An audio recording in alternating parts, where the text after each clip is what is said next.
get set up with different companies selling neurotoxins and fillers. And Okay. how do you choose the products to use and carry in your practice? Okay. So neurotoxins is a fancy word for Botox, Dysport, Xeomin, and Jeuveau. There's 4 FDA-approved neurotoxins in the United States. They're all wonderful. So very, very simple. You just go online to Allergan.com for the Botox and Juvederm. You go online to Galderma.com for the Dysport Restylane, Evolus.com for Jeuveau. They're like the competitor to Botox. And the last one is Merz, MERZ.com for what they do is called Xeomin, which is their neurotoxin.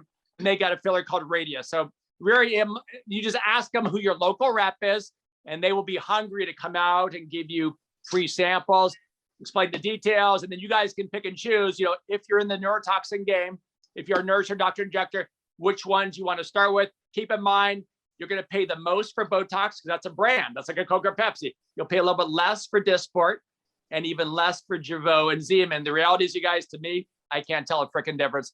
I had Botox literally about 4 or 5 days ago. I can't even remember what they did.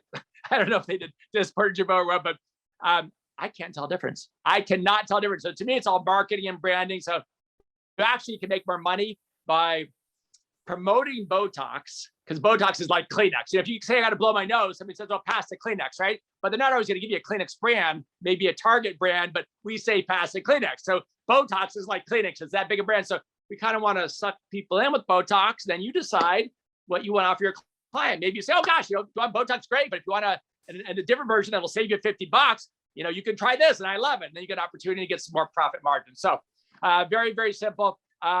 You pick and choose what product you like, what you're comfortable with. Personally speaking, again, I can't tell a big difference, but it's really easy to have the reps come in and hook you up. And then, of course, if you're not a doctor, you just need a medical director, which is the doctor to sign a piece of paper to give you permission to do injectables, lasers, whatever it may be.